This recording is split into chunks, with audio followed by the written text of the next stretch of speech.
దేవునికి వందనాలు, అయ్యగారికి వందనాలు, మీ అందరికి నా వందనాలు. దేవుని యొక్క వాక్యం చదువుకుందాం. యెషయా గ్రంథము 14వ అధ్యాయము 12వ వచనం ఒకసారి చూడండి. యెషయా గ్రంథము 14వ అధ్యాయము 12వ వచనం. తేజో నక్షత్రమా, వేకువ చుక్క, నీ వెట్లు ఆకాశం నుండి పడితివి. జనములను పడగొట్టిన నీవు నేల మట్టు వరకు ఎట్లా నరకబడితివి. చాలండి. తేజో నక్షత్రమా, వేకువ చుక్క అని ఇక్కడ ఎవరిని సంబోధిస్తున్నారు? లూసిఫర్ దేవదూత. అంటే ఇక్కడ దేవుడు దేవదూతని ఎంతో ఇష్టంగా ప్రేమించాడు. ఎంతగా ప్రేమించాడంటే ఆయన యందు దేవదూతలు తన రెక్కలు విప్పి పాడుతున్నప్పుడు, తన యొక్క స్వరాన్ని దేవునికి వినిపిస్తున్నప్పుడు ఆ యొక్క అక్కడ ఆకాశంలో ఉన్న పునాదులు అనేవి కదిలింపబడేవంట. అంటే అంత శక్తివంతంగా ఆ యొక్క దేవదూత దేవుణ్ణి ఆరాధించేది. దేవుడు కూడా అంత సంతోషపడేవాడు. ఎందుకని? దేవదూతకి అంత శక్తిని దేవుడు ఇచ్చాడు. అంత సంతోషపరిచేది ఎవరిని? దేవుణ్ణి. అంత గొప్ప దేవుణ్ణి ఈ దేవదూత సంతోషపరిచి ఎంతో ఆనందంగా దేవుడు కూడా ఉండేవాడు. దేవునికి సంతోషంగా ఉండేది. ఎవరి పట్ల? ఈ దేవదూత పట్ల.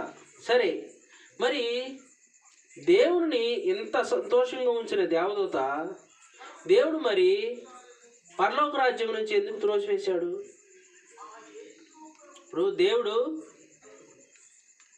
తన కోసమని, తన సంతోషం కోసమని దేవదూతని సృష్టించాడు. దేవదూతని తను పొగడమని, దేవుని ఎందుకు పొగడాలి? దేవుని ఎందుకు స్తుతించాలి? దేవుని మాట మనం ఎందుకు వినాలి? ఎందుకు వినాలంటే అన్నిటికన్నా ముఖ్యంగా దేవుడు ఉన్నాడు అన్న ఆలోచన ప్రతి ఒక్కరి హృదయంలో ఉండాలి.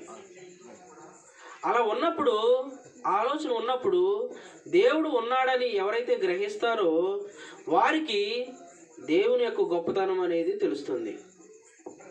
దేవుని యొక్క గొప్పతనం ఎవరికైతే తెలుస్తుందో ఆయన యొక్క ప్రభావం, ఆయన యొక్క శక్తి అనేది ప్రతి ఒక్కరు కూడా ఎవరైతే గ్రహిస్తారో వారికి మాత్రమే తెలుస్తుంది. అందరికీ ఆ గ్రహింపు అనేది రాదు. అయితే ఈ దేవదూతకి దేవుడు గ్రహింపునిచ్చాడు. ఈ దేవదూత ఎల్లప్పుడూ కూడా దేవుణ్ణి మహిమపరుస్తూనే ఉంది. దేవుడు కూడా సంతోషంగానే ఉన్నాడు. అయితే ఇక్కడ చాలామంది ఒక ప్రశ్న వేస్తారు, మరి దేవుణ్ణి సంతోషపెట్టే ఈ దేవదూతని కిందకు తోసేశాడు. అలాగే ఆ దేవదూతని సృష్టించకుండా ఉంటే సరిపోతుంది కదా, మరి దేవుడు ఆ దేవదూతని ఎందుకు సృష్టించాడు అని చెప్పడానికి నాకు తెలిసిన విషయం ఏంటంటే, ఒక చిన్న మాటలో చెప్పాలంటే అది మనకు అనవసరం. దేవుడు తనకు నచ్చిన వాటిని నచ్చిన విధంగా చేస్తాడు. దేవుణ్ణి ప్రశ్నించడానికి మనం ఏ పాటి వారు? అయితే చూద్దాం. ఫస్ట్ ఏమైంది? దేవుని స్తుతించిన ఈ దేవదూతని ఆకాశం నుంచి దేవుడు ఎందుకు త్రోసేశాడు? అయితే ఇంతగా శక్తివంతమైన ఈ దేవదూతకి మనసులో ఒక గర్వం అనేది వచ్చేసింది. ఇంత దేవుని సంతోషపెడుతున్నాను, నాకు ఎంత శక్తి ఉంది, నేను పాటలు పాడితే ఈ పునాదులు కదిలిపోతున్నాయి, నాకన్నా శక్తివంతుడు ఎవరూ లేరు, నేను దేవునితో సమానంగా ఉన్నాను, సో నేను దేవుని దగ్గర దేవునితో సమానంగా నేను కుర్చీలో కూర్చుంటాను, నేను కూడా ఒక సింహాసనం మీద అధిష్టం అవుతాను అన్న ఆలోచన సాతానికి మనసులో కలిగింది. నిజానికి అదేం చేయలేదు. దేవునితో పాటు ఒక సింహాసనం వేసుకుని దాని దేవుని పక్కన కూర్చోవడం ఏం చేయలేదు. కేవలం ఒక ఆలోచన మనసులో మాత్రమే కలిగింది. ఇది గ్రహించిన దేవుడు ఒకసారిగా ఆ దేవదూతని ఆకాశం నుండి భూలోకానికి త్రోసేశాడు. సరే త్రోసేసాడు. ఒక్కసారి యోధా గ్రంథము 1వ అధ్యాయము 6వ వచనం ఒక్కసారి చూడండి. యోధా గ్రంథము 1వ అధ్యాయము 6వ వచనం. మరియు తమ ప్రధానత్వమును నిలుపుకోక తమ నివాస స్థలమును విడిచిన దేవదూతలను మహాదినమున జరుగు తీర్పు వరకు కటిక చీకటిలో నిత్య పాశములతో ఆయన బంధించి భద్రము చేసెను. చూడండి ఏం చేశాడు? ఆ దేవదూతలు చేసిన తప్పేంటి? గర్వం. ఇప్పుడు నువ్వు ఒక ప్లేస్లో ఉండాలి అని దేవుడు చెప్పినప్పుడు ఆ ప్లేస్లో ఉండకుండా వేరే ప్లేస్కి వేరే స్థానాన్ని కోరుకోవడం అనేది తప్పు.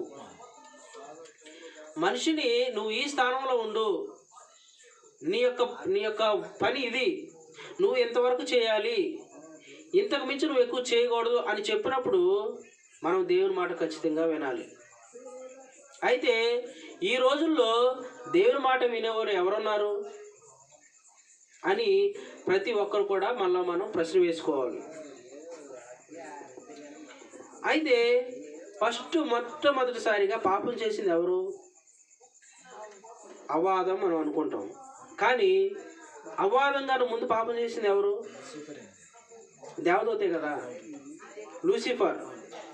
లూసిఫర్ అనేది ఆకాశంలో దేవుని యొక్క పరలోక రాజ్యంలో పాపం చేయడం వల్ల దాన్ని భూలోకంలో త్రోసేసిన తర్వాత అప్పుడు అది పాము రూపంలో వచ్చి అవ్వ ఆదాముని మోసం చేసింది. అయితే ఈ పాపం చేయడానికి గల కారణం ఏంటి? ముఖ్యంగా గర్వం అనేది ప్రతి ఒక్కరిని కూడా మోసం చేస్తుంది. ఆ గర్వం అనేది ఎవరి ద్వారా వచ్చిందంటే సాతాను ద్వారా మాత్రమే వచ్చింది. అయితే ప్రతి ఒక్కరు ఇప్పుడు మన తల్లిదండ్రులు కానీ, మన పాస్టర్లు కానీ, మన గురువులు కానీ ఏమని చెప్తారు? మీరు తప్పు చేయొద్దు, పాపం చేయడం వల్ల వచ్చే జీతం మరణము, మనం పాపం చేయకూడదని పాస్టర్ గారు, మన గురువులు ఎవరైనా చెప్తారు, పెద్దవారు చెప్తారు. చెప్పినప్పుడు ప్రతి ఒక్కరిలో ఎవరికైనా వచ్చేది మొట్టమొదటి ఏంటంటే గర్వం. నేను ఎందుకు వినాలి? వేరే ఒకరు చెప్పిన మాట నేను ఎందుకు వినాలి? నాకన్నా గొప్పవారు, నా తల్లిదండ్రులు, నా గురువులు చెప్పిన మాట నేను ఎందుకు వినాలి అనేటువంటి గర్వం అనేది మనిషిలో రావడం మూలాన మనిషి కూడా క్రమేపీ పతనమైపోతున్నాడు. గర్వం అనేది ఎంత డేంజర్ అంటే అది మనం ఎంతో దేవునికి స్తుతులు అర్పించిన దేవదూతను చూసి మనం నేర్చుకోవాలి. ఎంత దారుణమైన స్థానాన్ని, ఎంత మంచి స్థానాన్ని ఆ యొక్క దేవదూత కోల్పోయాడు. దేవుని దగ్గర ఉన్నంత స్థానాన్ని కోల్పోయాడు. కేవలం దేని వల్ల? గర్వం వల్ల. గర్వం అనేది ప్రతి ఒక్కరి పైన కూడా ఉంటుంది. కాకపోతే ప్రతి ఒక్కరు కూడా మనం తెలుసుకోవాల్సింది ఏంటంటే గర్వం వల్ల ఉపయోగం అనేది ఎవరికి కూడా లేదు, ఎవరికి కూడా ఉండదు. ఇప్పుడు ఎంతోమంది దేవుని యొక్క సేవకులను హింసిస్తున్నారు, బాధ పెడుతున్నారు, చంపుతున్నారు. దేనికి చంపుతున్నారు? ఇప్పుడు ఒక సువార్త చేస్తున్న సేవకుని పట్టుకొని కొడుతున్నారు, తిరుగుతున్నారు. దేనికి కొడుతున్నారు? ఆ సేవకుడు ఏం చెప్తున్నాడు? నిజమైన మార్గం దేవుడు యేసు ప్రభు, సత్యాన్ని వినండి, సత్యం ప్రకారం నడవండి అని చెప్తున్నారు. అది తప్ప? అది చెప్తున్నందుకు సేవకుల్ని బాధ పెడుతున్నారు. మరి ఇంతమంది బాధ పెడుతున్న దేవుడు చూస్తూ ఊరుకుంటాడా? దేవుని కుమారులని హింసిస్తున్నప్పుడు, బాధ పెడుతున్నప్పుడు దేవుడు ఊరుకుంటాడా? ఖచ్చితంగా ఊరుకోడు. అయితే ప్రతి ఒక్కరు కూడా నరకంలో పడకుండా ఉండడానికి దేవుడు ఆశిస్తున్నాడు. ఎవరు కూడా నరకంలో పడకుండా ఉండాలని దేవునికి ఇష్టం. కాబట్టి ఆయన ఎంతో ఓపికతో ఎదురు చూస్తున్నాడు. మనం అనుకోవచ్చు ప్రతి ఒక్కరు కూడా ఇంకా దేవుడు రాడు, ఇప్పుడే రాడు, ఇంకా సంవత్సరాలు ఉన్నాయి, చాలా సంవత్సరాలు ఉన్నాయి, దేవుడు అక్కడ రాదు, మనకి ఏం కాదు, మనం సంతోషంగా ఉంటున్నాం, మనం హ్యాపీగా ఉంటున్నాం, మనకి ఏ అపాయం లేదు, మనకి ఏ రోగం రావట్లేదు మనం అనుకుంటున్నాం. కానీ మన యొక్క ముందు ఏమైతే జరుగుతున్నాయో అవి దేవుడు మనకు ఉదాహరణగా చూపిస్తున్నాడు, ఒక ఎగ్జాంపుల్గా చూపిస్తున్నాడు. మన కళ్ళెదురుగానే యాక్సిడెంట్లు అవుతున్నాయి, మన కళ్ళ ఎదురుగానే చాలామంది చనిపోతున్నారు. ఈరోజు మాట్లాడిన వారు రేపు ఉంటారో లేదో తెలియదు. ఇవన్నీ దేవుడు మనకు ప్రతిరోజు కూడా ఒక ఎగ్జాంపుల్, ప్రతిరోజు కాకపోయినా ఎప్పుడో ఒకసారి మనకు చూపిస్తూనే ఉన్నాడు. అవి దేనికి చూపిస్తున్నాడంటే మనం మారాలని. అవకాశం మనం సినిమాలు చూసుకుంటూ, కబుర్లు చెప్పుకుంటూ, ముసలమ్మ ముచ్చట్లు చెప్పుకుంటూ, మన సమయాన్ని వేస్ట్ చేసుకుంటూ అలా గడుపుకుంటూ వెళ్తే కనుక దేవుడు ప్రతి ఒక్కరిని ఖచ్చితంగా సమయాన్ని లెక్క అప్పచెప్పమని అడుగుతాడు. ఒక్క క్షణం కూడా దేవుడు వేస్ట్ చేయలేదు. ఆయన 6 రోజులు పనిచేశాడు. 6 రోజులు కూడా ఆయన ఏ సమయాన్ని కూడా వృధా చేయలేదు. దేవుడే సమయాన్ని వృధా చేయనప్పుడు మనం ఎందుకు సమయం వృధా చేయాలి? ఒక్క క్షణం దేవుడు మనకు ఇచ్చాడంటే అది ఎంత గొప్ప. ఈ భూమి మీద ఏ మనుషుడైనా సరే, నేను నీకు ఈ రోజు ఇస్తున్నాను, ఈరోజు ఉదయం మొదలుకొని సాయంత్రం వరకు నేను చెప్పినయే జరుగుతాయి, ఈరోజు ఉదయం మొదలుకొని సాయంత్రం వరకు ఈ సమయం నుంచి ఈ సమయం ఇదే జరుగుతుంది, చెప్పిందే జరుగుతుందని ఏ మనిషికైనా ఇవ్వగలడా? ఆ వాగ్దానం చేయగలడా? చేయలేడు.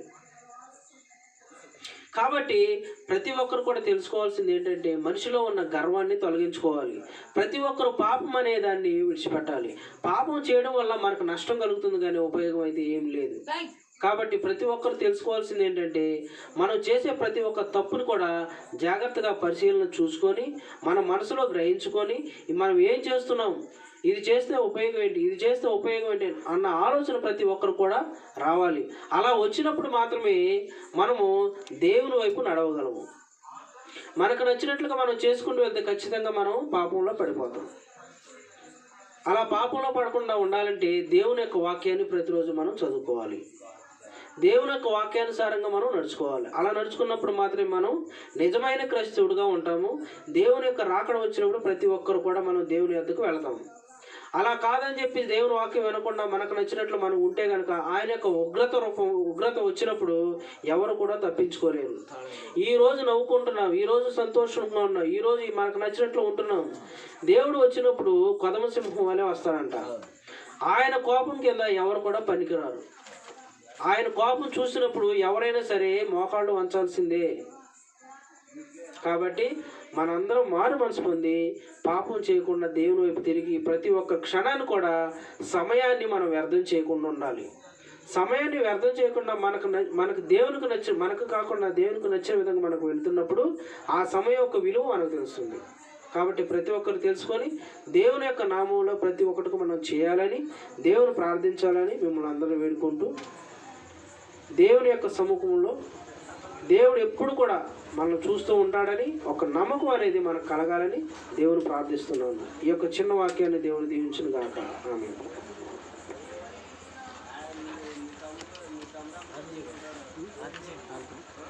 పరిశుద్ధుడా, ప్రేమ కలిగిన దేవా, అబ్రహాము, ఇస్సాకు, యాకోబు దేవా, నిన్న నేడు నిరంతరం ఒకే రీతిగా ఉన్న దేవా, మమ్మల్ని జ్ఞాపకం చేసుకున్నందుకు పొందుతున్నాను ప్రభా. నాయన ఈరోజు ప్రభా మేము సజీవుల లెక్కలో ఉన్నామంటే అది కేవలం మీ యొక్క ఉచితమైన కృప ద్వారా మాత్రం ప్రభా. నాయన మాకు వయసు ఉంది, మేము సంతోషంగా ఉన్నాం, ఆనందంగా ఉన్నాం, మాకు ఏ రోగం లేవు, మాకు అన్ని ఇబ్బందులు ఏమీ లేవు, అంతా బాగుందని అనుకొని నాయన మా యొక్క మనసులో గర్వం అనేది ఉన్నట్లయితే దయచేసి ఈ క్షణమే ఆ గర్వాన్ని తొలగించి ప్రభా మీ యొక్క పాదాల దగ్గరకు వచ్చి ప్రభా మేము ఏమి చేయాలో నాయన మిమ్మల్ని అడిగే భాగ్యాన్ని మాకు దయచేయండి ప్రభా. నాయన ఈ క్షణం వరకు మమ్మల్ని సజీవ లెక్కలో ఉంచినందుకు వందనం ప్రభా. నాయన రేపు ఏమి సంభవిస్తుందో మాకు తెలియదు ప్రభా. మమ్మల్ని జ్ఞాపకం చేసుకుని ప్రభా. నీ రాకడ ఎప్పుడు వస్తుందో మాకు తెలియదు ప్రభా. నీ రాకడలో మమ్మల్ని జ్ఞాపకం చేసుకుని ప్రభా. నాయన మీ యొక్క రాజ్యంలో మమ్మల్ని జ్ఞాపకం చేసుకుని ప్రభా. ఎవరికి ఎటువంటి అపాయం కనుక్కొని చేయను ప్రభా. ప్రతి ఒక్కరినే నీ వైపు మార్చు ప్రభా. నాయన మీ యొక్క సత్య మార్గంలో ప్రతి ఒక్కరు నడిపిస్తున్నందుకు మీకు వందనాలు ప్రభా. మీరు నడిపిస్తున్నారని మేము నమ్ముచున్నాం ప్రభా. నాయన ఇక్కడ ఉన్న ప్రతి ఒక్కరిని జ్ఞాపకం చేసుకోండి, నీ వైపు మార్చండి, నీలోకి మార్చండి. నాయన మాలో ప్రతి ఒక్కరు కూడా ఏమి చేయాలని మీరు ఆలోచన కలిగి ఉన్నారు, మీ ఆలోచన ప్రకారం మేము మా పట్ల జరిగించండి ప్రభా. నాయన మీరు అక్కడ మమ్మల్ని జ్ఞాపకం చేసుకుని ప్రభా. ప్రతి క్షణం కూడా ప్రభా నాయన మంచిగా మేము చేసే భాగ్యాన్ని తెచ్చేయండి, చెడుని మేము అసహించుకునే భాగ్యాన్ని తెచ్చేయమని మిమ్మల్ని బతిమాలుకుంటూ త్వరలో రాని నజరేయుడైన యేసు నామంలో అడిగి పొందుకుని ఉన్నాం తండ్రి. ఆమేన్.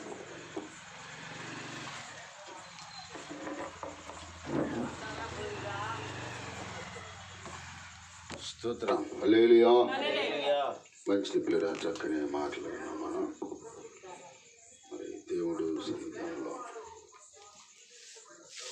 ప్రభు మాటలు ఎంతో విలువైనవి. అవి మనకి ప్రభు మాట్లాడుతున్నప్పుడే వాటిని మన హృదయంలో చేర్చుకునే వారంగా ఉండాలి. ఎందుకంటే ప్రభు స్వరం చాలా మాధుర్యమైనది. స్తోత్ర. మంచి పిల్లరా, కీర్తన 31 కీర్తన 19 వచ్చిన ఒకసారి చదువు. 31:19 నీ యందు భయభక్తులుగా వారి నిమిత్తము నీవు దాచించిన మేలు నరుల ఎదుట నిన్ను ఆశ్రయించిన వారి నిమిత్తము నీవు సిద్ధపరిచిన మేలు ఎంతో గొప్పది. ప్రార్థన చేసుకుందాం. పరిశుద్ధుడానికి వందనాలు. ప్రేమ నమ్మకమైన మా తండ్రి, దయగలమయ్యే యేసయ్యా నీకు స్తోత్రాలు. ఇదిగో తండ్రి, ఇప్పటి వరకు నీ కుమారుని నిలబెట్టుకొని కొన్ని విషయాలు మాతో మీరు పంచుకున్నారు. దేవానికి స్తోత్రం. నిజమే ప్రభువా, మా జీవితంలో ఏది జరిగినా మిమ్మల్ని ప్రశ్నించడానికి మాకు అధికారం లేదు. సమస్తమునైనా మా తండ్రి మీకు మరుగుపరచబడింది ఏది లేదు. సమస్తము తేటగా కనపడు. నా దేవానికి వందనాలు ప్రభువా. ఇదిగోనైనా చదవని లేఖనాల నుంచి కొద్ది నిమిషాలు నాతో మాతో మీరు మాట్లాడి నీ నామానికి మహిమ తెచ్చుకోమని యేసు నామములో అడుగుచున్నాం తండ్రి. ఆమేన్. హల్లెలూయా. పిల్లరాయిక వాక్య భాగంలో ఈ దావీదు తన మనసులో నుంచి వచ్చినటువంటి మాట ఎవరి మనసులో నుంచి వచ్చిందంట?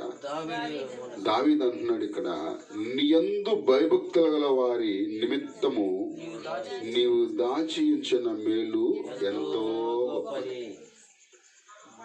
దేవుని యందు భయభక్తులు గల వారి పట్ల అంట దేవుడు ఎన్నో మేలులు దాచి ఉంచుతాడంట.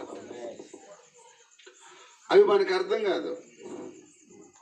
నేను అనుకుంటాను, ఈ దావీదు తనకంటే ముందు నడిచినటువంటి ఆ మార్గము, భక్తుల మార్గముని తన హృదయంలో నిశ్చయించుకొని తన హృదయంలోనంట దేని బిడ్డలరా ఆ ఉంచిన మాటను తన బయటికి చెప్తా ఉన్నాడు. అంటే తన హృదయంలో ఒక సంఘర్షణ జరుగుతూ ఉంది. ఎక్కడ? లోపల. హల్లెలూయా. కారణం ఏంటంటే తనకంటే ముందు భక్తులు మార్గంలో నడిచారు గనక తనకంటే ముందు భక్తులకు చేసినటువంటి మేలులు దావీదు కూడా దేవుడు చేశాడు అనే నిశ్చయతో తన హృదయంలో మాటనంట తన హృదయంలో అణుచుకోలేక, స్తోత్రం ఏంటంట, తన హృదయంలో అణుచుకోలేక ఈ దావీదు అంటా ఉన్న నీ యందు భయభక్తులు కలిగిన వారికి దాచి ఉంచిన మేలు ఎంతో గొప్పది. ఇక్కడ అంటున్నాడు కదా, వారి నిమిత్తము నీవు దాచి ఉంచిన మేలు దాస్తాడంట. అందుకంటాడు ఒక చోట ఏమంటాడంటే, యెహోవా ఉత్తముడిని రుచి చూచి తెలుసుకున్నాడు. అవును, ఏంటంట? యెహోవా ఉత్తముడని రుచి చూచి తెలుసుకొనడి. యెహోవా ఉత్తముడని రుచి చూచి తెలుసుకోవాలంట. అంటే ఆయన ఎట్లా రుచి చూడాలి? మనం ఇప్పుడు ఏదైనా స్వీట్ షాప్ ఎక్కడికి వెళ్తాం, వెళ్ళినప్పుడు అయ్యా మరి ఏంటి ఇది అని అడుగుతాం. ఏంటి దీన్ని ఎలా ఉంటుందో తిని చూసి తీసుకోండి అంటాడు. స్తోత్రం చెప్తాం. ఏంటంటే తిని తీసుకొని అది బాగుంది అనుకోండి, 1/2 కేజీ తీసుకున్న వాళ్ళు అనుకున్న వాళ్ళు ఏం చేస్తాం? ఎందుకు ముక్క పెడతాడు ముందు? అలే షాపుకి ఎర్రేసినట్టు కొంచెం ముక్క పెడతాడు ముందు, తిని చూడండి. నిన్న ఆయన వచ్చాడు, నేను ఆయన వచ్చి ట్యాంక్ కవర్ కొట్టాలండి అన్నాడు. ఇదేంటి దారం ఎంత సన్నగా ఉంది, ఆగిద్దా అన్నాడు. ఎంత ముక్క చేతికించి దాన్ని తెంపి నాతో మాట్లాడాను. అలేలియా. ఏమన్నా తెంపి మాట్లాడాను. అమ్మ చేతులు దిగిపోతాయి. స్తోత్రం చదువుదాం. ఏం తెంపుతాయంట? తెంపటానికి ముగ్గుతున్నాడు నాయన. అలే నిజమే, ఏళ్ళు కోసుకునే తట్టున్నాడు, అక్కడ పడేసాయి అన్న. స్తోత్రం చెబుదాం. అందుకని యెహోవా ఉత్తముడిని రుచి చూచి తెలుసుకొనుడి. దేవుడు మంచివాడు, దేవుడు మేలు చేసేవాడు. ఆయన కీడు చేసేవాడు కాదు. ఈ యొక్క దావీదును మనం గమనించినట్లయితే తన పితరుల మార్గంలో దేవుని గురించి విని విని విని విని తన హృదయంలోనంట మరి ఆయన తన మనసులో ఉన్న మాట బయటకు చెప్తున్నాడు. దేవుని యందు ఇక్కడ దేవుణ్ణి అడుగుతున్న నీ యందు ప్రభువా అంటే దావీదు ఇక్కడ మనం చూసినట్లయితే దావీదు కీర్తన. దావీదు దేవుని యొక్క కార్యాలన్నీ కూడా సూచన వారిగా మనం ఎన్ని సంవత్సరాలు విన్నాక దేవుడి మీద డౌట్లు పోట్లా, అవునంటారా? ఒక ఆయన అంట దగ్గర 12 సంఘాలు కట్టాడంట. 12 సంఘాలు కట్టి ఏమైందో ఏంటో రాంగ్ పడ్డాడు. నిజంగా దేవుడు అనేవాడు ఉంటే నన్ను మంచంలో ఎందుకు పడేస్తాడు అనుకుంటున్నాడంట. స్తోత్రం. అసలు దేవుడు ఉన్నాడా? ఉంటే ఆయన ప్రేమ నా మీద ఎందుకు పని చేయట్లేదు అనుకున్నాడంట. ఒక చిన్న పాప వచ్చి ఆయన దర్శనంలో చిన్న పాప వచ్చి అంటే పెద్ద పండు లేపి నన్ను ఎత్తి మీద పెట్టమన్నంట. స్తోత్రం. ఏంటంట పెద్ద బండ నన్ను ఎత్తి మీద పెట్టాయి, నీకు ఆయన పెచ్చబట్టిందా బుడదాన్ని నువ్వు ఎంతున్నావు అంత బండను మోస్తావా నువ్వు అన్నాడు. ఆయన నీకు అనవసరం మోస్తానో మోయినో ముందు నన్ను ఎత్తి మీద పెట్టు నువ్వు లేపు అంటుందంట. ఎక్కడికి మెంటల్ అనుకున్నాడంట మనసులో. నేను కాదు మెంటల్, నువ్వే మెంటల్ అంటుందంట. స్తోత్రం. ఈ బండ నేను మోయలేనుగా, నీకు తెలుసుగా. దేవుడి గురించి నువ్వు కూడా తెలుసుకోవటం చాలా కష్టం. ఆయన ఉన్నవాడు అనువాడు. ఆయన ఎలాంటి వాడయ్యా అంటే ఉత్తముడు, మంచివాడు, మేలు చేసేవాడు. మనుషులైతే కీడు చేస్తాడు, ఈయనైతే మేలు చేస్తాడు. అది దావీదు బాగా తెలుసుకున్నాడంట. అందుకంటే ఎఫెసీ పత్రిక 2వ అధ్యాయం 20 వచ్చిన ఒకసారి చదవండి త్వరగా. ఎఫెసీ పత్రిక 2వ అధ్యాయం 20 వచ్చిన. క్రీస్తు యేసే ప్రముఖమైన మూలరాయి ఉండగా అపోస్తలులను ప్రవక్తలను వేసిన పునాది మీద హల్లెలూయా. ఈ వ్యక్తికి బాగా తెలుసు దావీదుకి. ఎంతోమంది ప్రవక్తలు వచ్చారో వారి పోట మంచిది, వారి పునాది గట్టిది, వారి మార్గముగా సరైన మార్గము. వారి దేవుడిని ఆశ్రయంగా చేసుకొని దేవుడిని తన బలముగా చేసుకున్నారు. దేవుడిని తన బలముగా చేసుకున్నారు. మనకెవరు బలం? మన ధనం మన బలం. హల్లెలూయా. మన బంధువులు మనకి బలం. నీ చుట్టూ ఉన్నవారు స్తోత్రం చేద్దామా? ఒకళ్ళు ఉన్నారు ఒంటరిగా ఏడకి వెళ్ళరు, ఎవడో ఒకడు ఉండాలి పక్కన. హల్లెలూయా. ఒక్కడే వెళ్ళనే ఎవడో ఒకడు ఉండాలి తోక. స్తోత్రం చెబుదాం. కానీ ఇప్పుడు దేని బిడ్డరా, నీవు వెళుతున్నప్పుడు దేవుడే నీకు బలమై ఉంటాడు, ఆయనే నీకు అండై ఉంటాడు. ఒకసారి అబ్రహాం అంట ఒక దేశానికి వెళ్ళినప్పుడు ఆ దేశంలో ఉన్న ప్రజల ప్రవర్తన చూసి భయపడ్డాడంట. బాబోయ్, ఈ దేశంలోకి మేము వచ్చాం, ఇక్కడ ఎవరికి దేవుడి యొక్క భయం లేదు. అసలంటే భక్తి అంటే వీళ్ళకి భక్తిగా తెలియనట్టుంది. వీరి మాటలు ఒకలాగా ఉన్నాయి, వీరి చూపులు ఒకలాగా ఉన్నాయి, వీరి ప్రవర్తన ఒకలాగా ఉందని భయపడినటువంటి ఈ అబ్రహాం అంట ఆ దేశానికి వెళ్ళినప్పుడు అక్కడ ప్రవర్త అడిగాడంట, ఈమె ఎవరయ్యా అన్నాడంట. ఎవరినే? అబ్రహాం. అంటే ఆయన ఏమన్నాడు?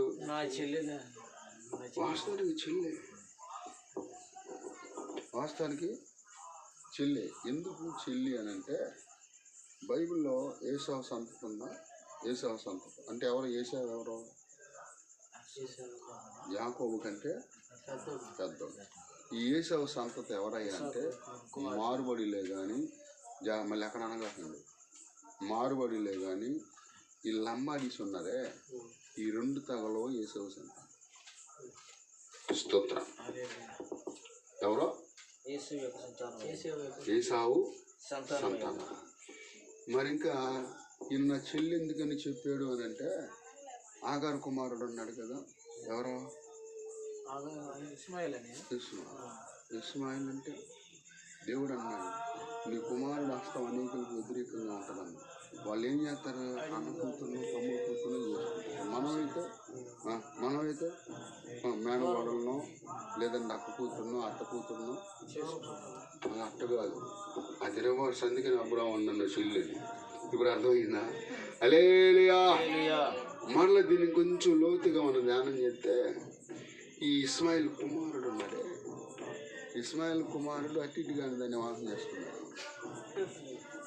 ఇస్మాయిల్ నుంచి వచ్చిన వాళ్ళు బీజేపీ స్తోత్రం.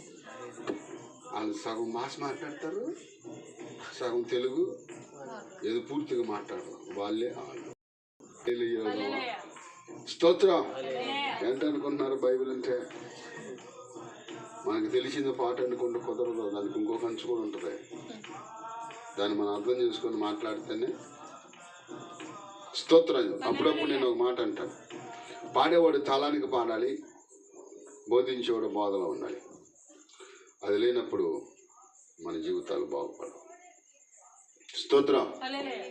ఇందాకే అంటున్న తమ్ముడితో ఒక ఆయన పాట పాడుతున్నాడు, కొట్టాడు, డమా కొట్టుకుంటూ వెళ్తున్నాడు, ఈయనెట్టి వెళ్తున్నాడు, వాడెట్టి వెళ్తున్నాడు ఇట్లా. స్తోత్రం.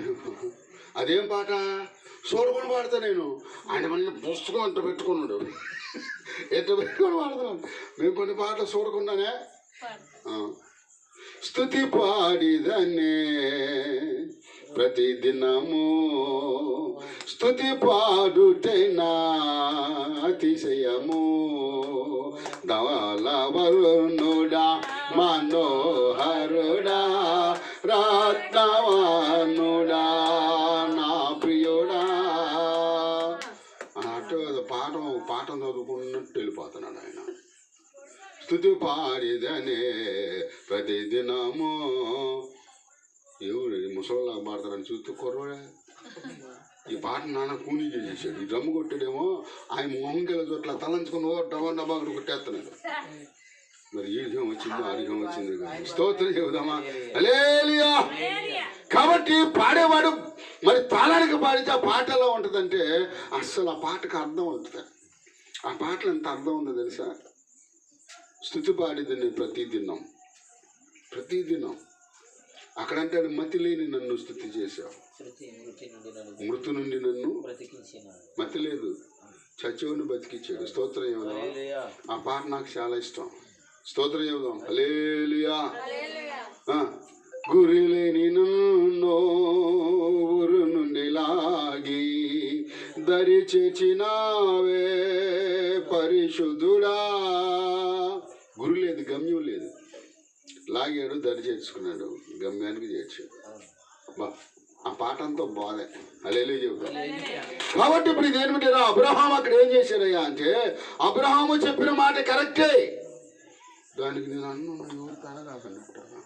స్తోత్రం చెబుదాం. హల్లెలూయా. కాబట్టి ఇప్పుడు దేవుని సంగమా, ఈ అబ్రహాం అంట అక్కడేమో చెల్లెని చెప్పాడు. వీళ్ళిద్దరు ఒంటరిగా ఉన్నప్పుడంట వాళ్ళు ఏం చేస్తున్నారంటే కొంచెం మరి కుర్రోడు కాబట్టి కొంచెం ఎట్టాగో, అప్పటికి కుర్రోడు ఏం కాదులే, 75 సంవత్సరాలు అంటే అయినా కూడా కొంచెం. అప్పుడు మా తాత ఒక ఆయన ఉన్నాడు, మా అమ్మల నాన్న, మా అమ్మ మెత్తడలు ఆడబడుసు. మా తాత టీకి వెళ్ళాలన్నా మంచినీళ్ళు తాగాలన్నా జేబులు గ్లాస్ పెట్టుకునేవాడు. చూసుకడా నీ అగస్టాలు చేస్తున్న గ్లాస్ ఎందుకు నీకన్నా, ఒరాయి ఎవడు పడితాడు తాగుతాడు రా, నీకేం తెలియదు అని అంటున్నాడు. బాగుపోయి వాటర్ దగ్గరికి వెళ్ళి ఆ మంచినీళ్ళు తాగాలన్నా శుభ్రం గ్లాస్ కడుక్కొని మంచినీళ్ళు పట్టుకొని తాగుతాడు. టీ తాగాలన్నా టీ ఆ గ్లాసులో పోపించేవాడు కాదు, నువ్వు ఎంత పోయి నా గ్లాసులో పోయి అనేవాడు. ఓరు నాయన. ముసలమ్మ ఇంత పాటు నడవలేదనుకో, కర్ర పెట్టి వెనకలిట పొడిచేవాడు. మరి దోలడా అనుకునేవాడు. అలేలియా. ముసలమ్మ సరిగ్గా నడవలేదు, ఆయన అమ్మటే నడవాలి పక్కనే. మరి అంత శాదస్తపోడు అనమాట మా తాత. హల్లెలూయా. ఆయన చేతికర్ర ఉండేది, గబగబా ఆయనతో పాటు నడవట్లేదు అనుకో, ఆ కాలు బొట్టుని లేకుండా చూసుకున్నాడు. చూసుకుని ఆ బొట్టుని మీద తెక్కుని పొడిచేవాడు. అబ్బా నడవా అనేవాడు, ఎదురు దెబ్బ తగిలేదు అనేవాడు. మళ్ళీ సంస్కారం. స్తోత్రం చెబుతాం. హల్లెలూయా. ఆ వంటది, అరే చూసావా మీ తాత ఈ ముసలోడు ఇంతేరా నాయన, నన్ను పెళ్ళైన కానీ చెప్తాకో ఏది చేస్తున్నాను అంటాం. స్తోత్రం చెబుదాం. హల్లెలూయా. అప్పుడు వాళ్ళకున్న ఓర్పు ఎక్కువ. ఇప్పుడే ఉందండి, కోపం వచ్చి ఏదైనా అన్నామంటే పారిపోవటమే. స్తోత్రం. ఏదైనా కోపం వచ్చి అన్నాడు అనుకోండి, ముందు అమ్మకు ఫోన్ చేయటం, నాన్నకు ఫోన్ చేయటం, పారిపోవటమే. స్తోత్రం. మంచిది. అయితే వీళ్ళు ఆ గదిలో ఒంటరిగా ఉండి ఏదో మాట్లాడుకుంటుంటే రాజు చూశాడు. అమ్మా, నా చెల్లిని చెప్పాడు, ఎలా చేశాడు ఏంటని చెప్పి నైట్ తీసుకెళ్ళిపోయాడంట. తీసుకెళ్ళిపోయి ఏం చేశాడు, ఆ అమ్మాయిని పాడు చేయడానికి చూస్తూ ఉన్నాడు. బైబిల్ అంతట్లో కూడా మొట్టమొదటి ప్రవర్త ఎవరయ్యా అంటే అబ్రహాం. దేవుడే చెప్పాడు. చూస్తారా, వాక్యం చదువుతారా? ఆదికాండం 20:7 త్వరగా చదవండి, నేను ముగిస్తాను. ఆదికాండం 20:7 చదువుకున్నాం. కాబట్టి ఆ మనుషుని భార్యను తిరిగి అతనికి అప్పగించుము. అతని ప్రవర్త అతడు నీ కొరకు ప్రార్థన చేసి నీవు బ్రతుకుదు. అతని అప్పగించిన ఎడల నీవును నీ వారందరూ స్తోత్రం. ఇప్పుడు అబ్రహాంకి మేలు జరిగిందా లేదా? అబ్రహాముకు దాచి ఉంచిన మేలు వేరు. ఆయన ఏమనుకున్నాడంటే, ఇక్కడ వీళ్ళకి భయం లేదు, మరి శారమ్మ చూస్తే చక్కని చూడు చక్కని అందగాడు, వీళ్ళు ఏమైనా నన్ను ఏమైనా చేసి ఏమైనా అంటారేమో అని చెప్పిన భయంతో ఏమన్నాడంటే, అంటే దేవుడు తనతో ఉన్నాడన్న సంగతి తనకు తెలియదు. దేవుడు తన మార్గంలో ఉన్నాడన్న సంగతి అబ్రహాముకు అర్థం కాల. అయితే భయం అయితే ఉంది. ఎవరి యందు? అది కాదు, నీ యందు ఆ భయభక్తులు గల వారి ఎడల వారి నిమిత్తము దాచి ఉంచిన మేలంతో గొప్పదే. ఆ మేలు ఎలాంటిదే అంటే, మనము భయభక్తులు కలిగి ఉన్నప్పుడు ఆ భయం అంట, ఆ భక్తి మన బిడ్డల మీద కూడా దేవుడు పంపిస్తాడు. స్తోత్రం. వార్నింగ్ ఇచ్చాడండి దేవుడు. ఎవరు అనుకుంటున్నావు? అమ్మాయి ఒక ప్రవర్త భార్య. ఆ ప్రవర్తన భార్య నీ ఇంట చేర్చుకుని అమ్మాయిని ఏం చేద్దామని, ఏమైనా జరిగిందా నీకు నీ కుటుంబానికి మొత్తానికి వారే. స్తోత్రం. దెబ్బకు భయపెడిపోయాడు. భయపడిపోతాం కాకుండా చేసిన తప్పు కొంచెం మూలం చెల్లించాడు అంట. ఏంటిది చెప్పాలి? అది ఒంటెలు గొర్రెలు ఇవ్వలేదు కానీ ఒంటెల్లో ఇచ్చాడు. ఆ ఒంటెలు అంట ఏం చేశాయంటే, అక్కడున్న ఆ యజమానులకు అలవాట్లు లేవంట ఒంటెలకి. స్తోత్రం. మధ్యలో వచ్చిన ఆ యజమాని యొక్క అలవాటును అవి కూడా అలవాటు చేసుకున్నాయి. అబ్రాహాంకు ఉన్నటువంటి తీరు అలవాటు చేసుకున్నాయి. ఏంటంట, అందుకని ఒకసారి ప్రాముఖ్యతల్లో షలుమిత అంటది, నా ప్రియుడు గువనేత్రములు కలిగిన వాడు. ఏ నేత్రములంట? గువ పరిశుద్ధమైన వాటిని ఎతికిద్దంట. దేన్ని బట్టి దాన్ని గువ అంట ఏం చేస్తుందంటే, పగలంతా కూడా షికారు చేసి తన మార్గమంతర్లో కూడా అలిసిపోయి వచ్చంట ఒక నీటి బింబం దగ్గర వాలి తన ప్రతిబింబాన్ని నీటిలో చూసుకుంటుందంట. ఎందుకని చెప్పాలి? ఎందుకని? పగలంతా లోకంలో ఉన్నాను, అటు ఇటు తిరిగాను, ఏ మాటల్లోనో, ఏ చూపుల్లోనో, ఏ నడకలోనో, ఏ ప్రవర్తనలోనో ఎక్కడైనా నాలో మార్పు వచ్చిందా అని ప్రతిబింబాన్ని చూసుకుంటుందంట. మనం కూడా, దేవుడు మనల్ని కూడా చూస్తాడంట. ఏమనుకుంటాడంటే, నా బిడ్డ నాకులాగా ఉండాలి, నా బిడ్డ నాకులాగా ఉండాలనుకుంటాడంట. ఏ డాక్టర్ అయినా ఎవరైనా, ఇప్పుడు నేను సావుకుని, మరి నేనేం కోరుకుంటాను, నా పిల్లలు కూడా సావుకులు అవ్వాలి. డాక్టర్ గారు ఉన్నారు, డాక్టర్ గారు ఏమనుకుంటాడంటే, నా బిడ్డ నా కుమారుడు డాక్టర్ అవ్వాలి.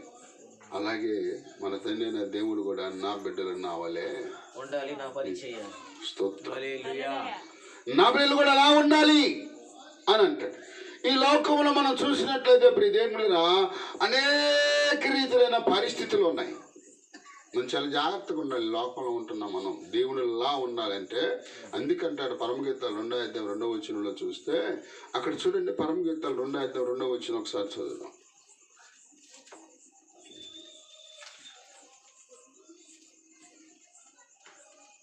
పరమగీతాలు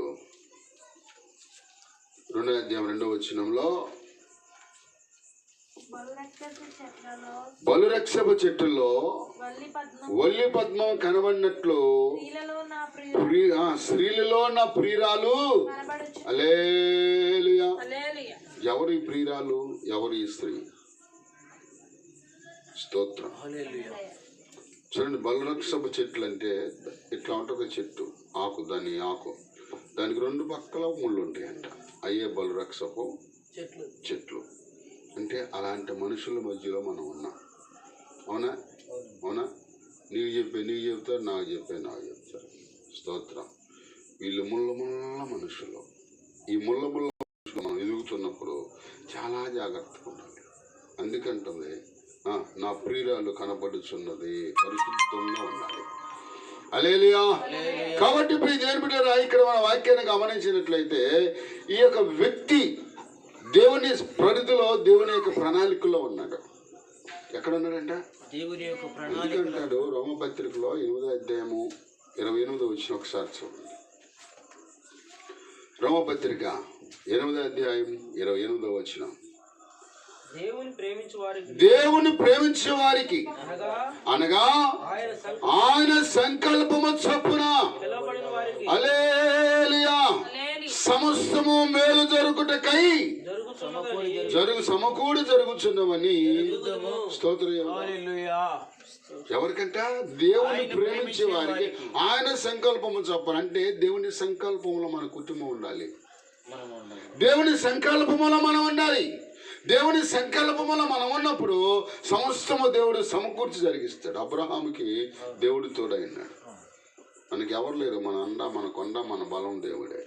యెహోవా నా బలమా యథార్థమైనది నీ మార్గం, పరిపూర్ణమైనది నీ మార్గం. యెహోవా. హల్లెలూయా. మన బలం ఆయనే. ఈ అబ్రహాము మీద ఉన్న దీవెన ఎవరి మీదకి వెళ్ళింది అంటే తన కుమారుడిని ఇసాకు మీదకి వెళ్ళిందంట. తన యందు భయభక్తులు గల వారి ఎడల దాచి ఉంచిన మేలు ఎంతో గొప్పది. అబ్రహాము దేవుని యందు భయం కలిగి ఉన్నాడు. శారాని ఏం చేశాడంటే దేవుడు క్షేమంగా తీసుకొచ్చి తన భార్యని అన్నాడంటే, నువ్వు ఇటువంటి పని చేస్తావని మీ ఆవిడ గర్భాన్ని మూసేసాను అన్నాడంట. స్తోత్రం. తీసుకెళ్లి శారమ్మను అప్పు చెప్పాడు కదా. అప్పు చెప్పి మీ ఇద్దరు వెళ్ళి వాళ్ళ ముందు మోకరించని మీకోసం ప్రార్థన చేస్తాడు. స్తోత్రం. ఒక చోట అంటాడు, నీతిమంతుడు నిలబడిన స్థలాన్ని దేవుడు ఆశీర్వదిస్తాడంట. నీతిమంతుడు ఏ స్థలంలో నిలబడతాడో ఆ స్థలాన్ని దేవుడు ఆశీర్వదిస్తాడు. దాన్ని ఆ సారవంతమైన భూమిగా మారుస్తాడు. స్తోత్రం. అప్పుడప్పుడు అంటాం, అయ్యా నువ్వు అడుగు పెట్టావా బాబా అనలేదు. ఎప్పుడు ఎవరిని అడగలేదా? మేలు ఎరిగితే పర్లా. ఏదన్నా కొంచెం మన వ్యతిరేకమైన కార్యం అక్కడ జరిగిందనుకో, అబ్బా నాయన పొద్దున్నీడు మొహం చూశాను నేను, ఎదురేసాడు నాయన, అందుకే జరిగింది అంటాం.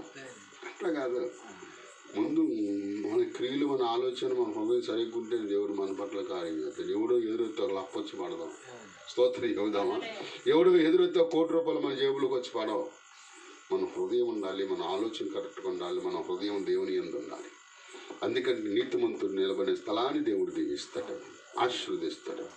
చూడండి, ఇసాకంట ఆయన ఒక దేశానికి వెళ్ళాడు. చదవండి ఒకసారి, చదవండి. 26వ అధ్యాయం మొదటి నుంచి కొన్ని వచ్చిన త్వరగా చదవండి. అబ్రహాము దినములో చదవండి. 26 అబ్రహాము దినంలో వచ్చిన మొదటి కరువు కంటే మరొక కరువు ఆ దేశంలోకి వచ్చింది. అక్కడ యెహోవా అతనికి ప్రత్యక్షమై, నీవు ఐగుప్తులోనికి వెళ్ళక నేను నీతో చెప్పు దేశమునకు నివసించుము, ఈ దేశమందు పరవశమై ఉండుము, నిన్ను ఆశీర్వదించదు. హల్లెలూయా. అబ్రహాము దేవుని ప్రణాళికలో ఉన్నాడు. అంటే అక్కడ ఏముందంటే ఆ దేవుని ప్రేమించే వారికి అనగా ఆయన సంకల్పం. అబ్రహాము దేవుని సంకల్పంలో ఉన్నాడు. అబ్రహాము కుటుంబమైన ఇసాకు కూడా దేవుని సంకల్పంలో ఉన్నాడు.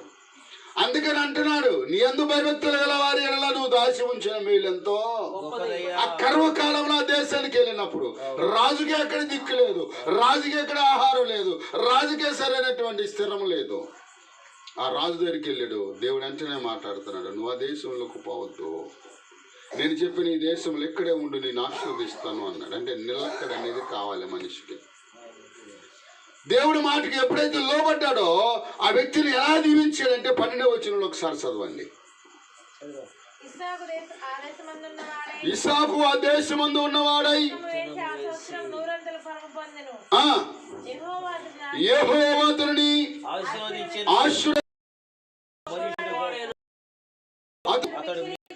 అతడు మిక్కిలి గొప్పవాడాయను.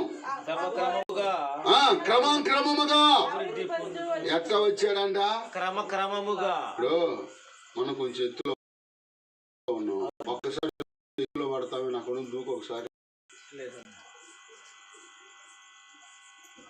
ట్రై చేద్దాం, ఏమైంది అంటారు? అది హల్లెలూయా. దేవుడి దగ్గర కూడా మనకు తొందరపాటు అవసరం లేదు, తొందరపాటు పనికిరాదు. నేను ఇన్ని సంవత్సరాలు అవుతుంది, ఇన్నేళ్ళు అవుతుంది, నాకు దేవుడు ఏమి చేయట్లేదు అనకూడదు. స్తోత్రం. నాకేం చేసావయ్యా అని అనకూడదు. దేవుడి కోసం మనం ఏం చేసామని నాకేం చేస్తాడు? ఆయన కోసం మనం ఏం చేసాం, ఆయన మనకెందుకు చేయాలి? ఆలోచించాలి. ప్రతి విషయంలో తొందరపాటే. దేవుని యందు భయభక్తులు గల వారిగా ఉంటాం పైకే, కానీ ఆయన యందు భయభక్తులు ఉన్నాయో లేదో హృదయాన్ని పరీక్షించేవాడు దేవుడు.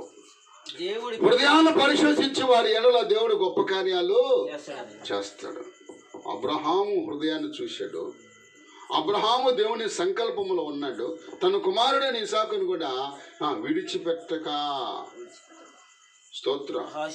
మనకంటే ముందు ప్రార్థన చేసిన వారు చనిపోయినా ఆ ప్రార్థన మన చుట్టూ తిరిగిద్దాం. స్తోత్రం. ఒకవేళ అబ్రహాము లేకపోయినా అబ్రహాము ప్రార్థన తన కుమారుడికి అండగా ఉంది. మనం అనుకుంటే దేవుడు విడిచిపెట్టాడు, దేవుడు విడిచిపెట్టాడు, అన్యాయస్తుడని దేవుడు కాదు. ఆయన విడిచిపెడతాడా? అబ్రహాం లేడు, శారము లేదు, అట్టగాని ఇసాకుని విడిచిపెట్టాడా? విడిచిపెట్టలా. ఆ దేశంలో ఉన్నవాడై ఎలాగా ఆశీర్వదించాడంటే దేవుడు ఒకసారి చూడండి. క్రమంగా మెట్టి పైకి ఎక్కి రావాలి, కానీ లిఫ్ట్ ఎక్కాలంటే ఎట్ట కుదిరిద్ది? ఏమండి? ఇప్పుడు ఒక్కొక్క మెట్టి ఎక్కితే కదా మోకాలు బాధలు తెలిసేది, అవునా కదా? లిఫ్ట్ ఎక్కితే ఏ బాధలు ఉండవు. అలాంటి అయ్యగారు ఉన్నారు లేరంటారా? ఏ శ్రమ ఉండకూడదు, ఏ కష్టం ఉండకూడదు, మేళ కట్టాలి, మిద్దులు కట్టాలి, సేవ పక్కన ఉంటుంది. సేవ అంతే, సేవ పక్కన పెట్టేస్తారు. ధనమే వాళ్ళకి దేవుడు కదా. కానీ అట్లా కాదు. దేవుడికి ముందుగా నువ్వు స్థానం ఇవ్వు, దేవునికి భయపడి ఆయన వణుకు, దేవుని ఎడల గొప్ప కార్యం చేస్తాడు. దాచి ఉంచిన మేలు నీ కొరకు విడుదల చేస్తాడు. మన ప్రవర్తన బట్టి, మన క్రియను బట్టి దేవుడు ఇచ్చే ఫలాన్ని పోగొట్టుకుంటున్నాం. ఇక్కడ చూస్తే అప్పుడు ఇసాకు నుండి దేవుడు ఎలా ఆశీర్వదించాడో తెలుసా? ఒకసారి ఎంతైనా చదవండి, చదవండి ఒకసారి చదవండి. 12 వచ్చి నుంచి కిందకి చదవండి. ఆ దేశంలో ఉన్నవాడై ఆ సంవత్సరము నూరంతల ఫలము పొందెను.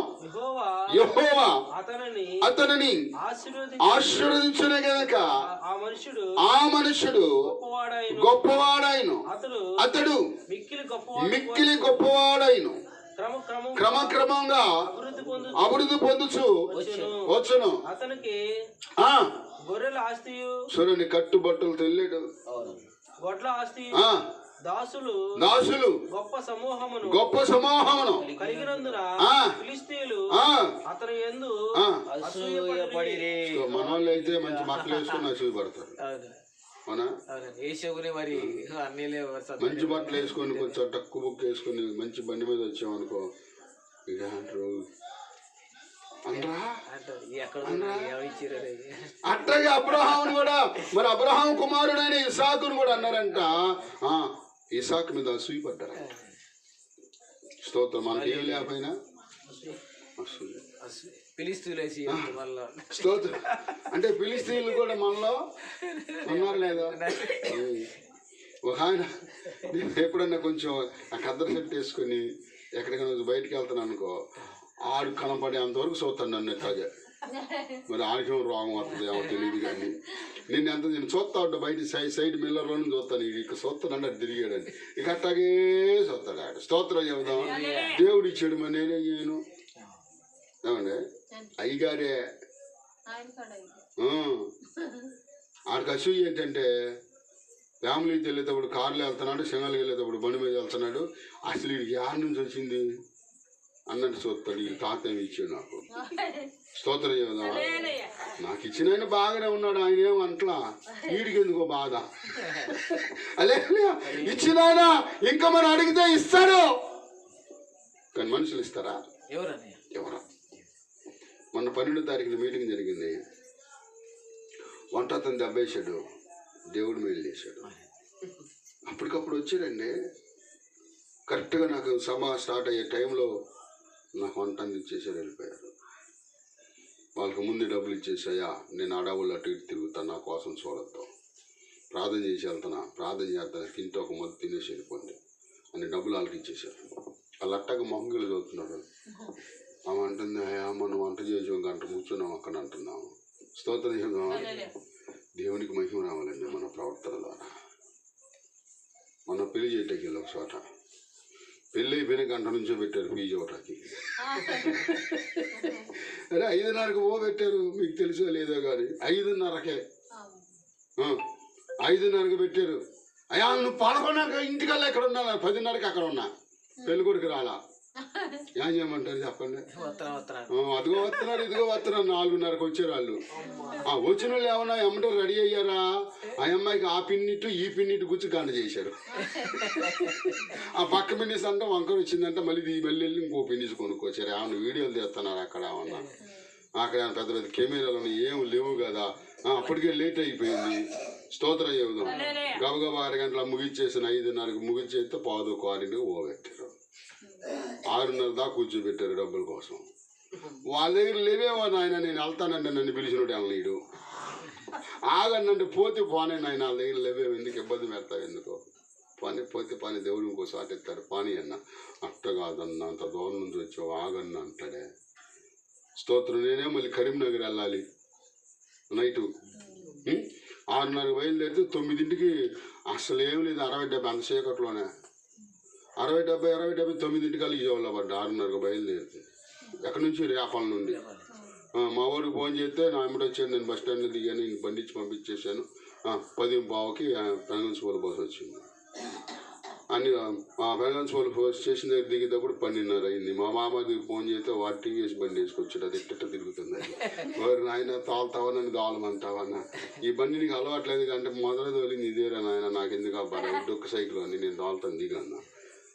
ఆడేమో మరి కొద్దిగా వేసి ఉన్నాడు, చలికి టీటాలు అంటున్నాడు. వారు నువ్వు కూర్చో, అసలే లోపల ఇంకొకడు ఉన్నాడు, ఉణుకుతున్నాడు ఈడు, నేను దాంతో కూర్చోరా అన్నా. మరి నేనేమో కొద్దిగా నా ఉన్న వాడు ఇస్తున్నాడు, మరి నేను ఎక్కితే ఓకే ఏం చేస్తాడు. అదే అందుకని వాడిని వెనక కూర్చోబెడితే ఇప్పుడు కదలలేదండి బావా అన్నాడు. ఇక్కడ స్టడీ చేయలేరా అన్నా. అలేలియా. ఎదర సీట్లో సరైన కూర్చుంటే ఎందుకు కదిలిద్ది? అరే తగ్గ విజయం కావాలి కదా, బండి కూడా తగ్గ జోడీ కావాలి, లేదంటే బండి ఊగిద్దంట. సమూజీ లేకపోతే బండి కూడా మాటేందంట. వాడేమో ఇట్టున్నాడు, అందుట్లో కొద్దిగా వేస్తున్నాడు, సలికం అంటున్నాడు. వాడు వాడు నాయన ఆపరా నువ్వు అన్నా. నాకు నేను తోలుతున్నా బాబు జాగ్రత్త అని అంటున్నాడు. నువ్వు జాగ్రత్త కూర్చోరా అన్నా. స్తోత్రం. పిల్లరా, దేవుని యొక్క సన్నిధానంలో మనం క్రమంగా ఉండాలి. కొన్ని ఇబ్బందులు మనకు వస్తూ ఉంటాయి, అయినా కూడా దేవుడు విడిచిపెట్టేవాడు కాదు. మార్గాలలో తోడై ఉండేవాడు. ఫిలిష్తీయులు అసూయపడేంతగా దేవుడు ఆశీర్వదిస్తాడు. ఆశీర్వదించడానికి కారణం ఏంటంటే అంటే దేవుడి సంకల్పములు మన కుటుంబాలు ఉండాలి. మనుషులు ఎదుట రెండోది ఏంటంట, మూల వాక్యం చదవండి. రెండోది ఏంటంట, నరుల ఎదుట నిన్ను ఆశ్రయించిన వారి నిమిత్తము నువ్వు ఎంతో నీవు సిద్ధపరిచిన మేలులు గొప్పది. నరుల ఎదుట నిన్ను ఆశ్రయించిన వారి నిమిత్తం ప్రజల ఎదుట దేవుని కొరకు నువ్వు సాక్షిగా నిలబడితే దేవుడు మేలు చేస్తాడు, ప్రజల మధ్యలోనే చేస్తాడు. అబ్రహాము విషయంలో దేవుడు ఎన్నో గొప్ప కార్యాలు చేశాడు. ఇంకా చూస్తే అపొస్తలుల కార్యాలు 7వ అధ్యాయం 9-10 వచనాలు ఒకసారి చదువుదాం గబగబా. అపొస్తలుల కార్యాలు 7వ అధ్యాయం 9-10 వచనాలు.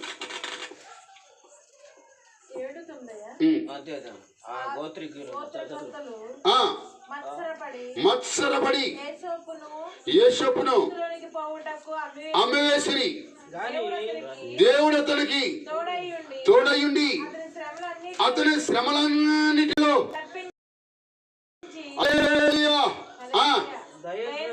దయను జ్ఞానమును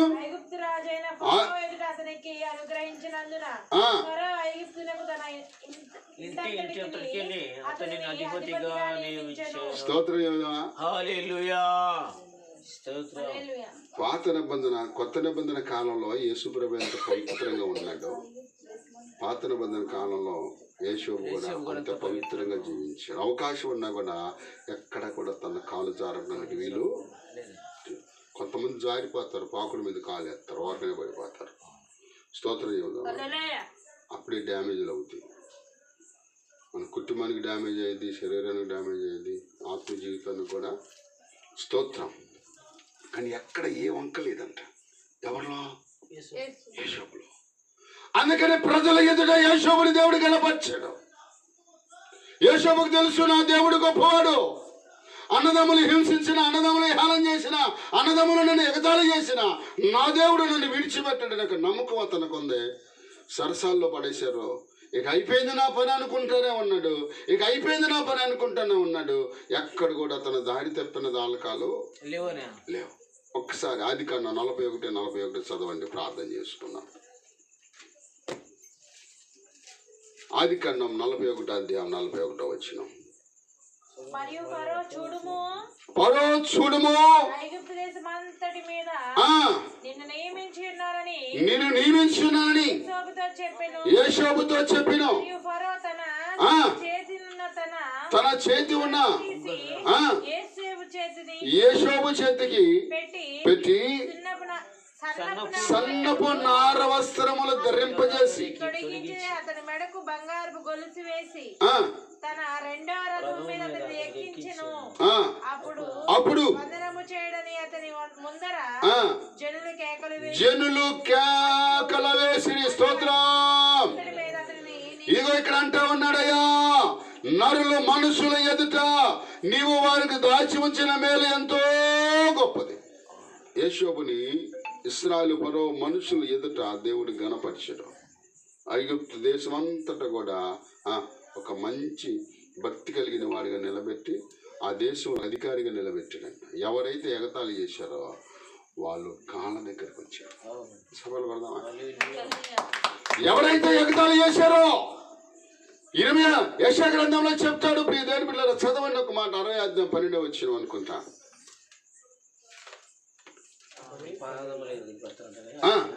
నిన్ను సేవింపనాలని జనమైనను రాజ్యమైనను నిలవదు. అదేనా 60:12 14 నిన్ను బాధించిన వారి నేను బాధించిన వారి సంతానపు వారు నీ ఎదుట సాగిల పడెదరు. వారందరూ వచ్చి నీ పాదముల మీద పడెదరు. హల్లెలూయా. ఈ నెల ఆఖరిలో దేవుడు వాగ్దానం, నేను తృణీకరించిన వారు నీ పాదముల యొద్ద అబ్బా, నిన్ను హింసించిన వారి సంతానం నీకు సాగిల పడతారు. యేసోబుని ఎవరైతే ఇబ్బంది పెట్టారో, ఎవరైతే హింస పెట్టారో వాళ్ళే ఆహారం కొరకు యేసోబు దగ్గరికి వచ్చారు. నిజం తెలుసుకున్నారు. ఏమైనా చేస్తాడేమో నీ కాళ్ళ మీద సాష్టాంగపడి నమస్కారం చేశారు. స్తోత్రం. ఎంత గొప్ప దేవుడండి.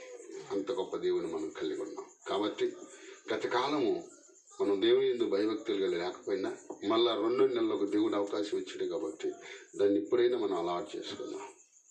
మాటలు దేవుడు దీవించును గాక. స్తోత్రం. ప్రార్థన చేసుకుందాం. లేలియా.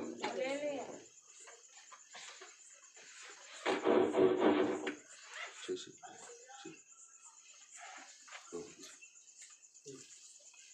చేసినాక నువ్వు వచ్చింది.